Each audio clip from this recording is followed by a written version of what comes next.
road to be a millionaire in all 6 aspects of health. That's right, it's not just about a big bank account. Every week, we share tips to improve your physical health, mental health, social health, spiritual health, intellectual health, but obviously, we do your financial health too. Today, we are focusing on how to improve your financial health with home ownership. If you have never seen Millionaires Are Made, this is the show built on the fundamental beliefs that every person you meet knows something you don't, like my shirt says. And there's something to be learned from everyone in this big, beautiful world. We are on a mission to teach the world how to grow into the healthiest, happiest millionaires in all aspects of life. To do that, we've got 3 awesome guests who are going to give us 3 awesome tips on how to improve your financial health with home ownership. Audience, this is a very interactive show. Please feel free to comment and ask questions. We ask them live on air so that you can get your answers right away from our guests. If you want to be a guest on our show, check out the link we're dropping right now. We'd love to have you share some knowledge, help the world grow. And if you have a topic that you're struggling with, maybe you're lost, maybe you're not sure on how to do something, let us know. We're always looking for topic ideas and we are running low, so we would love to have as many as possible. If you love what we do, free growth info. I do one-on-one coaching as well. It's free. We're dropping the link right now. I'd love to see you sign up and come hang out with me. All I do is spend all day, every day learning from experts. And then I tell you everything I learned. Congrats. We do have merchandise now. We love it. This is our shirt. We got a few different things. We're dropping a link right now if you want to grab some merch. Hopefully you find a sweet little calendar or a mug, something like that, to make yourself a reminder that millionaires are made every day. And without further ado, I would like to extend a huge thank you to our sponsors today. First, we have Craig Sakovsky, who is a human behaviorist and mentor. He helps entrepreneurs discover their true identity, purpose, and achieve growth in business and life. Check him out. He's super, super smart. Our next sponsor is Sarah Jones. Used to be buried in debt and a helpless marriage following a big name program for getting out of debt, and ended up finding out it was not how she wanted to live her life. So she set out, found a way to build a healthy financial foundation so that her and her husband can travel the U.S. in a giant RV with a bunch of toys and teach everyone else how to set up an awesome financial foundation. Our third sponsor today is Cam Knight. Cam is a super strategic thinker who turned his career uncertainty into a path of mastery. He actually passed the CPA exam and learned that intelligence is a skill, not a gift. So now he's on a mission to teach everyone how to learn faster, think sharper, and achieve more. And our final sponsor for this episode is our awesome friend, Jeremy Roderick. He's the author of Lead Like a King. He coaches high-value dads who refuse to settle for a life of frustration and resentment. If you are not in the perfect marriage or if there's some sort of rift, you should check out Jeremy and go say hi. Lead Like a King is the roadmap for mastering marriage, creating unshakable confidence, and leading with power at home and in business.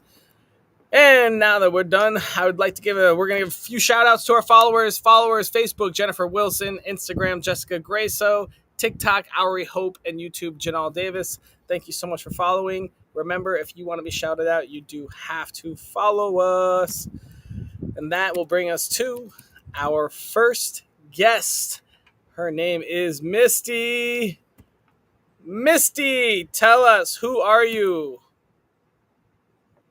My name is Misty Gilbert, and I'm a transformational coach that works with entrepreneurs, helping them to become self-made millionaires and better landlords. And better landlords. All right. I have an idea of where this next question may go. Misty, if I wanted to improve my financial health with home ownership, what simple piece of advice would you give me? On the front end, I would ask you to look at what you qualify for in a loan, in a mortgage, based off of your net income, not gross. Most people report gross and not net, and therefore they have a struggle with their budget and actually no leverage for those things that they want to buy after they move in the house. All right. So knowing your gross income basically for most people will be like their salary, right? Their take home pay. And you're recommending to focus on your net income, which is subtracting your expenses. You kind of, most people say I make 100 grand a year, so I should qualify for this kind of a house payment. They don't take into Smart. effect the actual amount that they're actually going to be living on, which is their net income, not gross. So their take home is not gross, it's net. And most people refer to, well, I make this much money in underwriting, and will usually work off of the summary sheet is based off of gross, not net. When they get to the final numbers and they look at your debt to income ratio, they will equate it then, but not at the front end. The front end is always like, well, you can qualify for a $350,000 house because you make 100 grand a year. Okay. But if you look at, depending on, your tax status and deductions and exemptions as far as dependents or things like that, you might be walking away with a net of 75,000 instead of 100.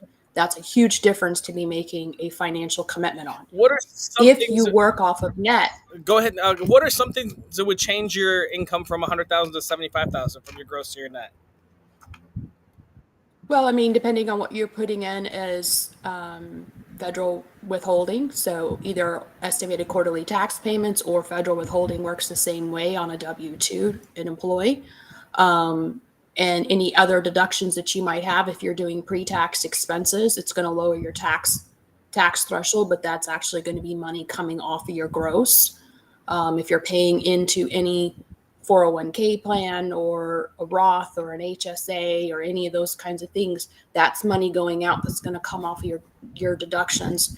The number of dependents you have changes your Social Security, Medicare, and federal withholdings, right? So if you do 0 versus 6 dependents or whatever, all those numbers change. So if you're looking at 100 grand versus, even if, let's just say, you're only paying $10,000 in taxes coming off your paycheck, well, instead of 100 grand, now it's at 90,000. Those numbers make a difference when you're looking at your budget.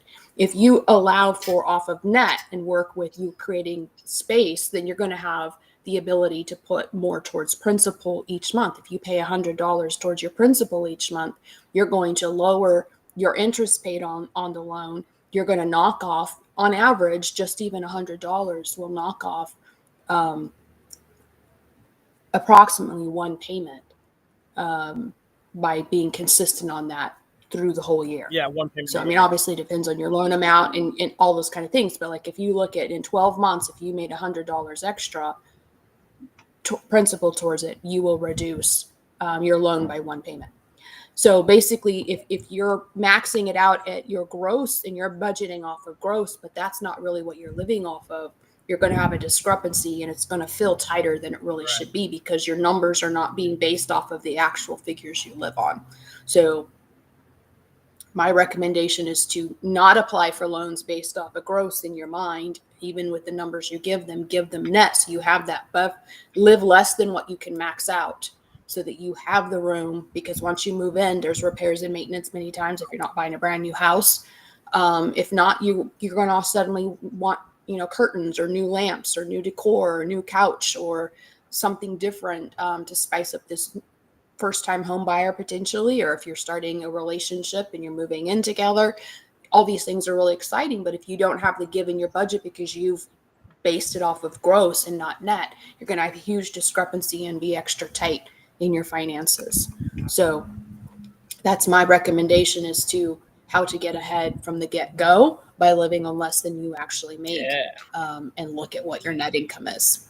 I like it. If you want to take it one step further, you could even take 5% of your net or gross and put it into savings or investment and then buy your house, assuming that that's going to be gone every year. Misty, where on your life journey did you learn this tip? Well, I've always worked in finance on some level. And when I bought my first house and was looking at the underwriting guidelines and what the criteria they were taking, I was both an employee somewhere and an entrepreneur. So I had two different sources of income, and those numbers get calculated differently depending on your tax status, right?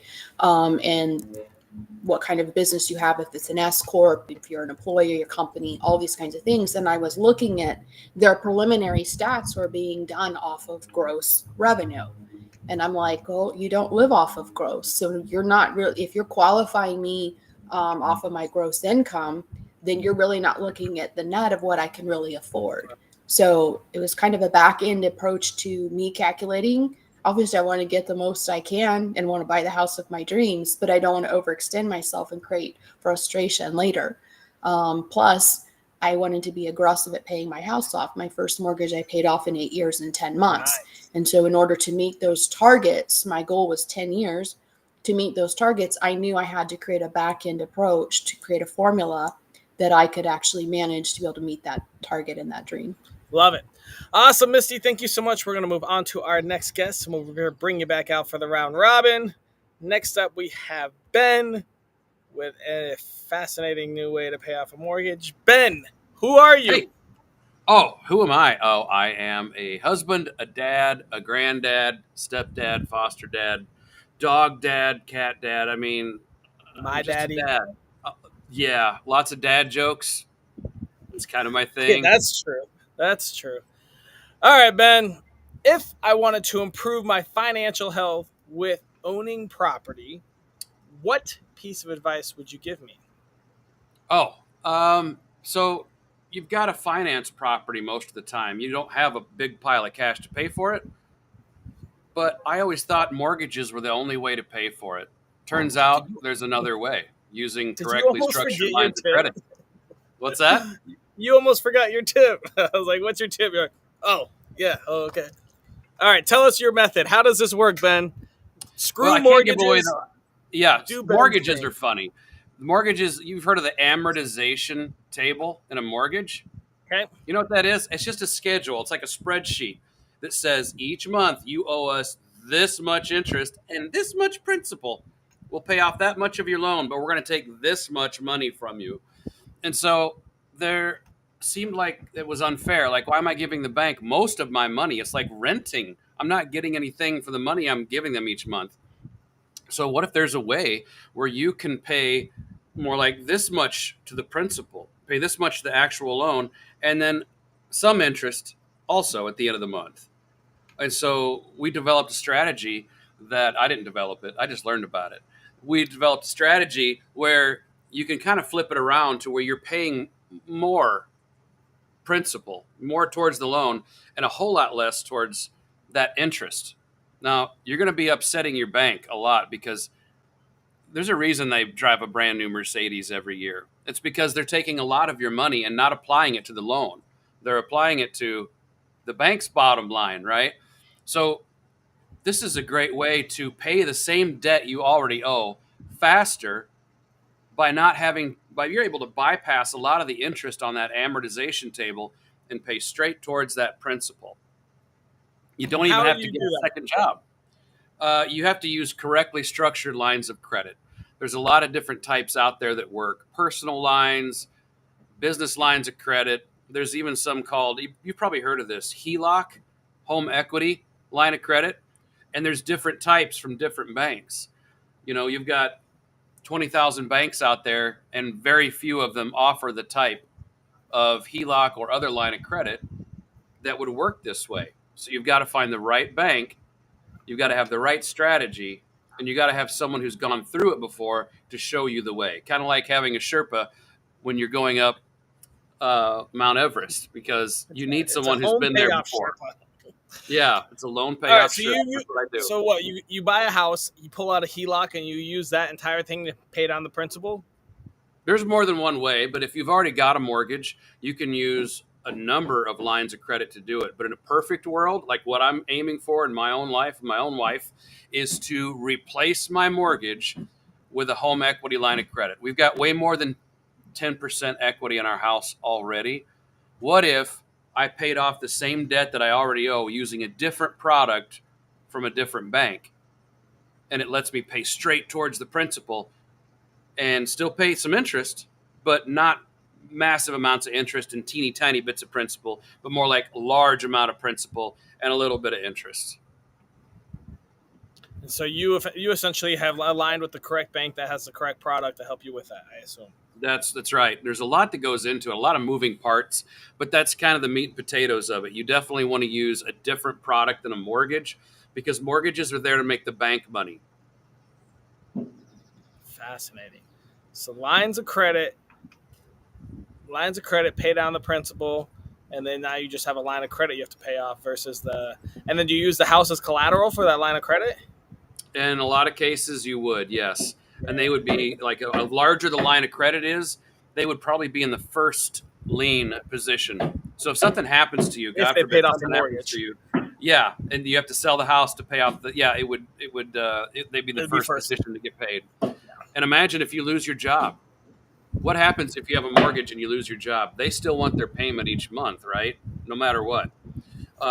Suppose you had a really good month and you threw $50,000 right at that mortgage. What happens? You can't get that money back out of the mortgage without a costly refinance. But if you have a line of credit, you put $50,000 in it today. Well, 2 or 3 days from now, you can take that back out, fix your car, pay your bills while you're going to get a new job, and in a couple months, you're back up and running again. You don't have to have a huge payment like a mortgage payment. You just have to do the interest at the end of the month on a lot of these HELOCs for the first 5 years or so. Fascinating. Nice safety Yeah. net. That is fascinating. And then with it, so if you have a HELOC, so you have to have good credit for a HELOC. Well, if you have Yeah, it as you want to be really close to 700 or above. I mean, there's a little bit of wiggle room between maybe 680 and 700, but banks are going to look at that and say, is this person going to pay us back? Even if we have their house as collateral, I want to make sure they're going to pay us back. When you take out the line of credit, is it only HELOCs, or do you do like standard business line of credit or personal line of credits as well? I don't want to go too into detail, but I do know that there are personal lines of credit, business lines of credit, and HELOCs. And depending on your situation, you may only use one of those three, or you may use all three, and your money just kind of goes in circles like this, not paying any interest or paying very little interest compared to what you would pay with a mortgage. Sounds more complicated, but if it can shave is. off $100,000 or $200,000 off your home price, it might be worth giving Ben a call and learning more. That's all I'm here to do is teach. All right, Ben, we're going to move on to our next guest. Our next guest is Mitzi. Mitzi, who are you? Hi, I am a mentor, a mindset mentor, and a mobile mentor, and I was a past financial advisor. So I have 10 years in finance, and I teach people how to flip trailers and their mindset. And I show them how. Yeah, well, because most of the time the problem is mindset, and so I had that in there. And I'm sorry, half my hair is like disappearing. My room isn't ready for everything, so I did a virtual background, but I do have hair. I like it. Mine's virtual too. Yeah, that's nice. So I teach people how to make passive income off the trailers, just average Joes, without using any of their own money. Fantastic. All right. Well, let me ask you this. If I wanted to improve my financial health by owning property, perhaps trailers, what piece of advice would you give me? Well, find a mobile home and a trailer that's like under $5,000, and then also find an end buyer that's going to give you $5,000 down, and then create a note. And that's what I show people how to do. So you're basically finding cheap mobile homes, and mobile homes are an overlooked lead source. Most people are like, I don't want to deal with mobile homes. There's no money in mobile homes. There is money in mobile homes. I've made 6-figure flips on mobile homes. I've done, it's nice. And because there's not a lot of competition, and it's high ROI, it's like, for me, I really like it, especially with the decline in affordable housing, and it's really needed right now. All right, let's delve into this a little bit. So you're finding mobile homes for sale anywhere in the U.S., I assume. Mm-hmm. And then you find out how much shipping is going to be. Well, you can't do that till you have an end buyer. You know what I do is I find them in mobile home parks already. So it's not even land you're going to own, but I show people how to be the bank. So it's not like you have to even worry about that. So it's like owner financing mobile homes. Yeah, they're already in parks. So they're really an overlooked source, especially when they don't have land with them. Well, what's great is it's not really considered real estate. It's considered personal property. So you can have a higher interest rate on it as well than you can for houses.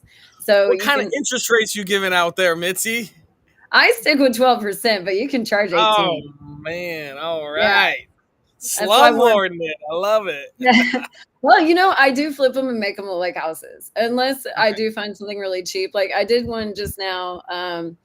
We just closed on it, and I bought it for $5K down. So I talked the seller into owner finance. I bought it for $5K down, but I found a buyer that gave me $20K down, and I talked him into $500 a month. And then I had my buyer; he's paying me over $800 a month. So I'm making like $334 a month off this.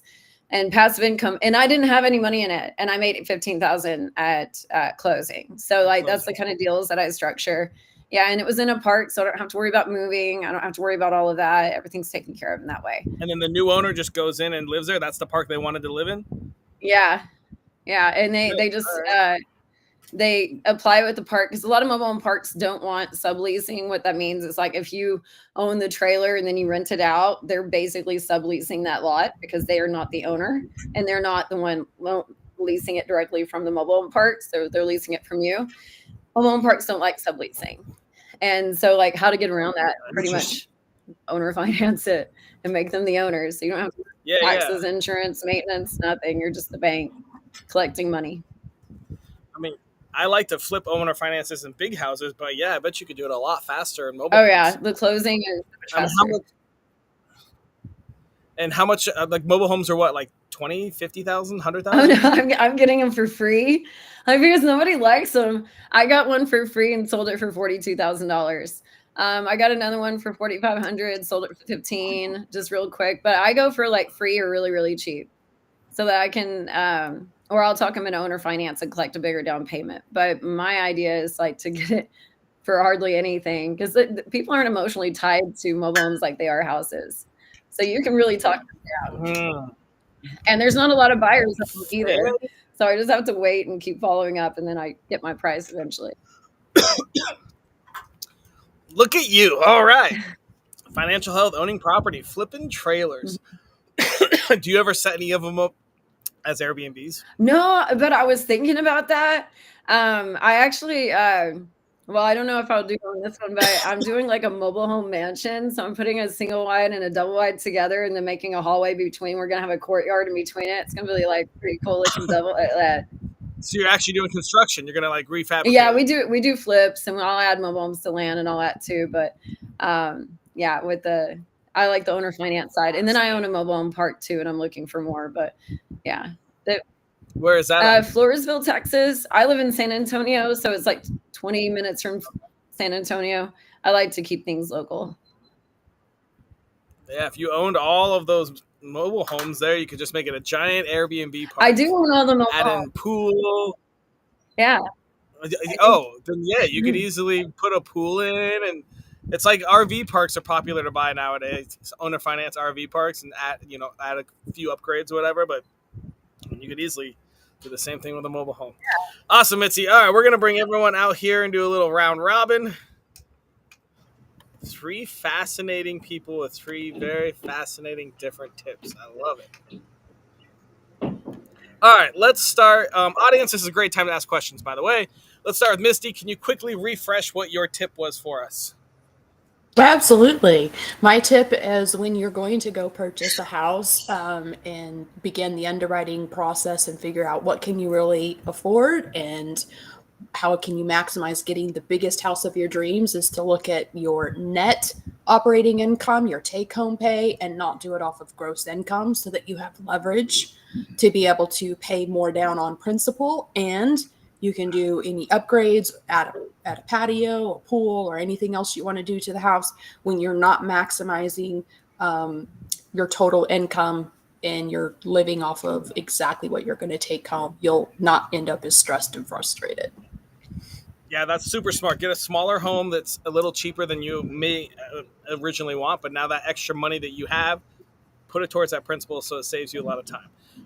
Ben, what are your thoughts on her tip? Oh, I love it. There's a lot of gold nuggets in there. I should have wrote down more notes. There's so many good. I mean, just being able to understand what your money is doing for you, instead of being, oh, I can afford that because the bank told me I could. No, that's not a good way to do things. Yeah. I know, because I used to do it that way. You make a good point. Benjamin, I'm gonna tap into something you just said, because realtors are going to push you to buy the biggest house. Mortgage brokers are going to push you to buy the biggest house. You want the biggest house. Nobody wants to go in and go, well, I only was pre-qualified for a $200,000 home instead of $350,000 home, when I'm intentionally making the gap really large there. But the housing market has been so aggressive the last couple of years. If you look at a couple of years ago, somebody's debt to income ratio can change dramatically in a quick amount of time, depending on the laws. Underwriting guidelines changed for the self-employed during the pandemic. So what I could qualify prior to the pandemic and what I qualified for after the pandemic were two different numbers. Okay. So understanding my gross versus net is critical, particularly if you have multiple streams of income that can vary. Versus a W-2 person who's got a set salary, it's a lot easier to make a budget off of. But if you don't know the difference between my business makes this, but I take home this, my gross salary is this, but I take home this after child support and all the other things that go out of your paycheck, your net amount is liable to be a lot less than you think. And that's not to be an insult to people and make them feel that they're not working for their $100,000 salary, as I used as my example. It's to help you realize you're really living on 75. Mm-hmm. And so what you really take home is not 100. And if you're making all your budgets off of your gross revenue and not your net, and this applies to all budgeting beyond mortgage, you're going to have stress. Agreed. So that's huge. So then, Mitzi, do you want to talk about Misty's tip a little bit there too? Oh no, I think that's great. I was thinking of so many things. Like, can you imagine if business owners were going off their gross revenue to buy a property? Yeah. Yeah, it could be a huge difference for some people. So I think that's a great thing to mention. I've noticed, like what you said, a lot of people don't think of it like that. Like, this is really all I'm bringing home. This is what I need to be budgeting off of. Yeah. So that is a really great tip. But even the pre-qualification forms, that I don't know if you do it with your mobile homes that you do, but they go, what is your gross revenue? Yeah. That's exactly what it says. What is your gross revenue? It doesn't say what is your take home. I say take home. They are intentionally programming you to be up here and to think, I make this much money, and that's, you make it, but you spend it. It's off the top. It's gone. It's like if you tithe and you think of 10% being gone off of your pay, like it's the same concept. It's gone. You do not have to work that money to work with. So if you're trying to make a budget off of, you're going to be stressed. Oh yeah. You're going to be really stressed. Oh yeah. And I think that's a huge point too. I mean, not only just your take home pay, but you could even shave more off depending on what you want. I mean, like tithing. Mm-hmm. If you tithe 10% every week or whatever, then take your take home pay even lower. You can create your own budget, which I guess is the real point Misty's trying to prove is, you don't take all the money you have and invest in this house. You can take less than that and invest less in the house and that gives you a little bit more flexibility to do whatever you want. More vacations, pay down that principal more, or invest in the stock market. However you want to do it, it gives you a little more flexibility, and you just have to live in a smaller of a house or less expensive house, which realistically is probably good for you in the long term of your life, anyways. Yeah, and your personal house isn't even really considered an asset, right? Most people don't consider that an asset when it comes to investments. They look at that kind of like a liability because you're dealing with maintenance, taxes, and everything else. So like, instead of being house rich and like life poor, have that extra money to invest. Yeah.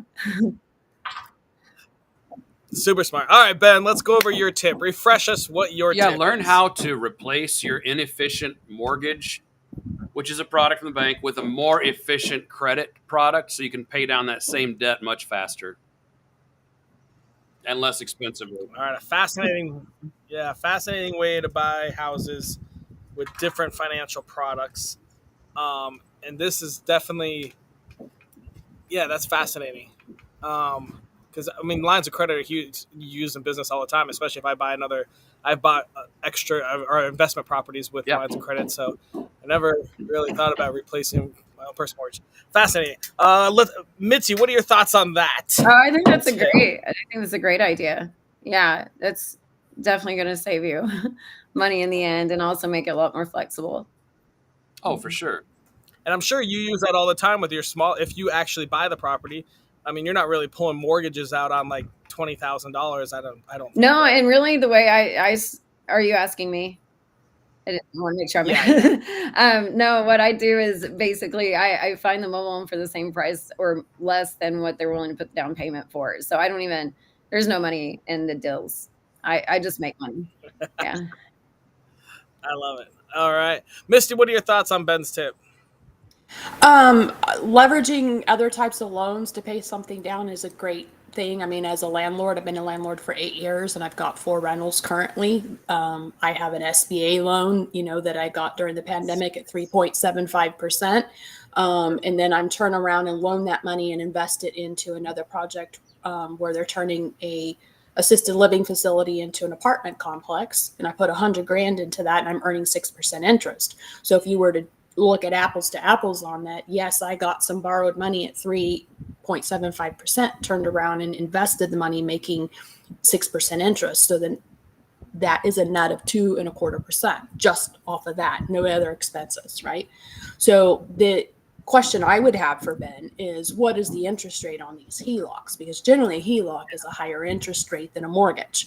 So if you've got a mortgage, which all of my mortgages on 3 of my 4 houses have mortgages, right? One's 3.18%, one's 5%, one's 8%, the other one's paid for. So between those, if I'm going to turn around and do what he's saying to pay down principal more, what is the interest rate of my HELOC? If I'm just trying to create a strategy of paying off more debt so then I can leverage cash flow, that's one thing. But if I'm really assuming more interest on a second loan and that creates a cash flow problem because I've got to rob Peter to pay Paul to get all this to move, I'm not sure how you get ahead. I'd have to see his formula, but the idea of strategizing and utilizing other resources to pay something off quicker, even if you accumulate more debt in the end, I was raised to be kind of like a Dave Ramsey approach, where you always just knock out a smallest debt to largest and just you ignore everything. I've had to learn how to build wealth with debt because I was told debt was wrong. It was a sin. It was a religious concept of how I was raised. I had to shift my mindset to see how debt can work for me. And I think that's what Ben's trying to help people to do is don't just take out a note and assume you've got to pay this interest the rest of your life. There's options to strategize so you pay down the principal sooner. Yeah, there's definitely a difference in between the way that loans figure out interest. That's usually a compounding interest thing. So by the end of the loan, it may say like, oh, it's only 3%, but you look at the final total interest percentage, it's like 60 or 70%. That's the real rate of interest that you're paying on those loans. With a line of credit, it's not compounding interest. It's simple interest that accrues daily or weekly or monthly, kind of like that. And so while the interest rate shows higher, the actual amount of interest that you pay is much lower than that mortgage interest because it's not compounding. And so to compare those two rates is like oranges to apples kind of. You've got to look at the very end. What is the total interest you would have paid with that loan over 30 years? And what is the total interest you would pay on a line of credit that you pay off in like 5 to 7 years? It's just way lower. Even though the rate's higher, the amount of interest you pay at the end is so much lower.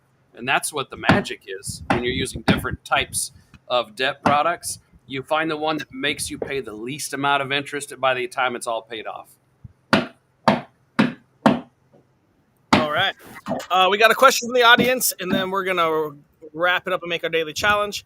I have a rental property, but I'm not sure if it's truly profitable. What are the key numbers I should track? Ooh, I want you two to talk about this. This is your wheelhouse. I think we both could. Mitzi, do you want to go first? So rental property, you want to make sure insurance, taxes is a big deal when it comes to rental properties. And what is the property been remodeled in a way like it's got vinyl flooring instead of carpet, so you want to look at like what's going to have constant maintenance when changing out tenants too. So that I would say those things right there. And then also make sure it's in a good location with good schools so it's constantly being rented out. My recommendation to figure out if it's profitable or not is to first look at what is the income that you're making on the property. So income minus mortgage, minus insurance, minus property taxes, minus planned repairs and maintenance, routine repairs and maintenance like air filters. If you yearly have to do your septic system or anything like that that's an ongoing repair, you want all of those, then that's your net profit. You can do it by the year, you can do it by the month. You need to run both because cash flow is monthly, but you need to look at it yearly for tax purposes. If you're improving the property, you got to understand, is this a depreciable expense or is it a direct cost expense on my taxes? So capital investments, improvements that are for cosmetic or overall building up of the property is not tax deductible on your P&L. It's a improvement to the asset, which gets depreciated over time. Houses get depreciation at 27 and a half years. So if you're looking at true numbers, you've got to also keep that in mind because your cash flow will go out for these capital investments, but it's not going to be a deduction on the P&L. So when you look at true numbers, you've got to understand what are your operating costs off of that income, and know your profit margins. Everybody's going to have a different number. You can use an app called Deal Check to input your numbers, and it'll give you a quick assessment of your property. For me, my target, I don't look at buying a property less than a $250 a month cash flow. That's not lucrative, and a lot of people in today's market are going to disagree with me and my number, going to say you need at least 500. Again, it comes down to, for me, all my properties were first primary residence and I lived in them. So I know what they need and how they were taken care of and what was done to make their bones perfect. Okay. So when I move out and turn it into a rental, it's not the same as me just buying a piece of trash down the street that I rehabbed and quickly got up and running. Okay. So you don't know what the sewer system is going to do. You don't know what the AC is going to do during the middle of summer in Texas. So knowing your true numbers comes down to several things, and understand that when you have rent coming in and a mortgage on it, your principal is not really considered an expense. So profit between what's on your P&L and on your tax return are going to be two different numbers. So knowing your true numbers, know them on a monthly basis, know them on a yearly basis, and figure out how much you're going to need to set aside for a cushion. And know what your rate of interest is going to be on that too, because that's a legit expense. If it's something you can write off on taxes, it's definitely an expense. And if you can switch from using a mortgage to more of a credit product, a lot of times, if there's enough cash flow, you can get it paid off faster, and less of the money that you're paying in goes into the pocket of some mortgage banker that doesn't even know your name. It goes towards the principal. It goes towards that actual loan. So you pay it down faster with the same money that you were paying in anyway. And that's a huge benefit because it's paid off faster, and then you're into the gravy faster, right? That money is just coming in as rents, and you're not having to pay it out to a bank anymore. So definitely look at what kind of rate of interest that you're getting with the credit product or the loan product you're using to pay for that property. All right, guys, it's time to come up with our daily challenge here. It's got to be a task or series of tasks that take less than 5 minutes a day, costs $0, and is available to anyone in the world to help us improve our financial health with owning property. What do you guys suggest? What about improving curb appeal just with sweat equity? Just going and working on the front of your house. You can use a shovel. What if you don't own property If you yet? don't own property yet, suppose you live in an apartment, you can still do that kind of work. Plant flowers, pick flowers somewhere, plant them here. Make your landlord happier. Maybe in response, they lower your rent a little bit or give you a free month at the end of the year or something like that.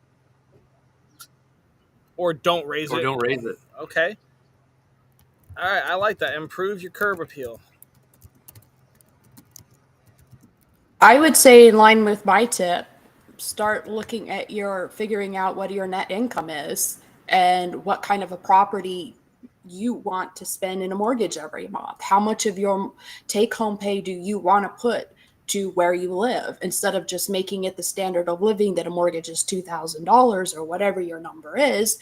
Figure out, I would like to have this much of my portfolio take-home pay going towards my residence. And of that amount, I would only like to be paying 5% interest. How much money do I need to have set as a cushion in my savings account so I can put down a bigger down payment so that I can get a better interest rate? Or what do I need to do to my credit to improve my credit score so I get a better interest rate? Or what area would I want to buy a house? And start looking at the information online, realtor.com, zillow.com, figure out what are zip codes I want to live in. How much do these properties appreciate? Do they kind of stagnate? Are they 3.2s? Are they 2.2s, 2.1s? Are a lot of apartments? How quickly do these properties turn over? Are there other fees because they're in an HOA or a subdivision that has other dues and subscriptions, if you will, to my cost of living? What would probably be my return on investment if I stayed here 10 years, or if I stay here till my kids have graduated high school, or I choose at that point in time to turn it into rental like I have, these numbers will help you figure out the lifestyle you want to live. And if you choose to make a plan with your money, you're going to have much more peace and feel confident in your structure to pay down your debt and have the lifestyle of your dreams. Research. I like it. Yeah, research.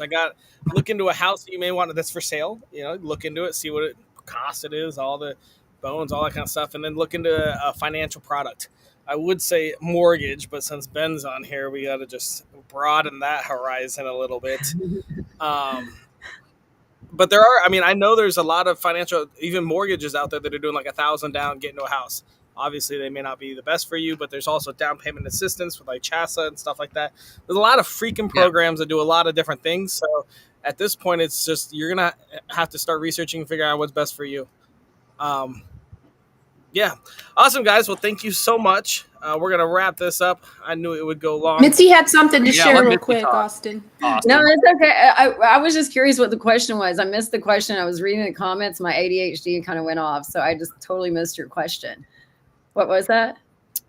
I think we just came up with our daily challenge. Oh. Something that takes less than 5 minutes a day that'll help us improve our financial health by owning property. Look for mobile homes on Facebook Marketplace and offer. There you go. Go compete with Mitzi and buy your own trailer. Awesome. All right, guys, I'm going to wrap this up. Thank you so much for coming out again. Big shout out to all of our guests. We've got an awesome daily challenge. So it's a lot of research, right? Buying a home is a complicated process. There's many ways to do it. We just learned from Ben that you don't need a mortgage. So maybe give him a call and do some research on how that works and if you qualify for it. What else we got to do? Research a house near you. See what houses are going for. Some of you may have never looked or haven't realized how much prices have gone up or gone down if you're in certain areas of the world. Whatever. The number one thing about home ownership is definitely that it's one of the biggest tools to wealth. I mean, I think every millionaire in the world or everyone that's successful, top 1%, all own property, right? You get cash flow if you're doing it right. Misty talked a lot about your numbers. So as long as you're making money every month, yada, yada, yada, you've got cash flow. So that's increasing your income. But the second big thing is you're also building equity. So if you do a traditional mortgage, I'm sure with Ben's credit solution as well, each month that you're paying, you're building more and more credit and more equity. At some point, you can pull that equity out with a cash out refi or with a HELOC or thousands of different ways. But there's so many financial products and mortgage products. Let's spend the next week learning about them, or at least connecting and meeting with people that have learned about them, because I've bought 11 properties, and I think each one I bought differently.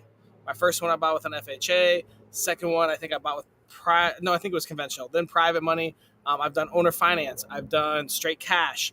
My favorite right now is owner finance because it's easier to get in and out, and it's more of a private deal rather than getting the government regulations. It sounds like Mitzi does a lot of that with her trailers too, but there's tons of ways to buy a house. Shit, you can crowdsource a house.